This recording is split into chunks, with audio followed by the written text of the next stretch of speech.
There are 3 ways to avoid plagiarism. There are 3 things that you must have in place in your papers to avoid plagiarism. The first is the signal phrase.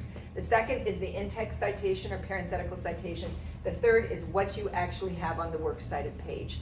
Now, some professors might be really stingy and sticky about how things are punctuated or how you put it all in place, but let me just tell you some general rules right now on this video that you need to apply.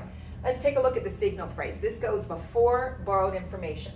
You tell me the author, and if you don't have the author's name, then you use the title. Okay, if you don't have the title, then you use the website. By the way, please don't put .edu, don't put .org. You guys, just the name of the website. Okay, think about it from the perspective of a name. It's the name of the person, if not the name of the article, if not the name of the website. And give it to me as a name. When you look at this one, it's Ken Smith. Well, who is Ken Smith? Comma, give me this explanation, author of Art and Learning, comma, explains, comma, then you go into the quotation or parenthetical or paraphrased information, okay? So please, some of you are forgetting the fact that you've got to explain them. Once he's explained at the beginning of your paper, you don't need to keep re-explaining who he is, okay? We've got it. But you've just got to identify who he is when you first introduce a source and why it's valuable. When it's a name. If you have the actual title of the piece, then you're good to go, okay? Because that explains it, it's self-explanatory. But if you don't, if you're introducing with a name, please explain why this person's significant. The next is the actual parenthetical citation. Now, inside an MLA parenthetical citation, you are to do the name and the number. If there's a page number, you put a page number. No comma, no P, it's just name and number, okay?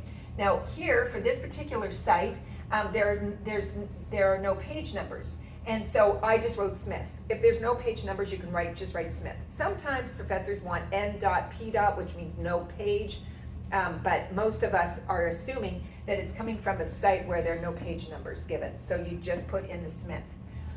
What is inside here, which we happen to have the author's name, first priority, then should lead you to the works cited page. Notice Smith is a first name, Smith, okay? So we've got it in place. It leads us to the works cited page.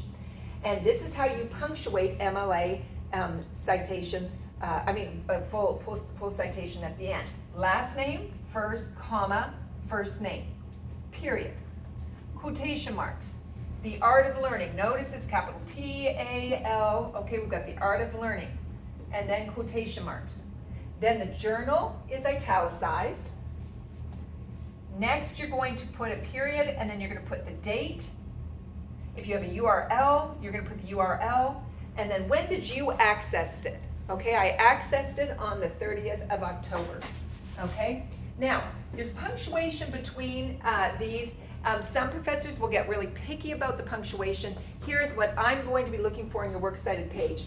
There's last name first, that you have quotation marks around the title of the article, that you have capitalized all the main words, that you have italicized the journal, that you have a date when it was written, and a date when you accessed it, okay, if it's a website. If it's not a website, you don't do that. Now, Purdue OWL is your good resource for that, so please make sure when you go to write this paper, you have all 3 of these items in place.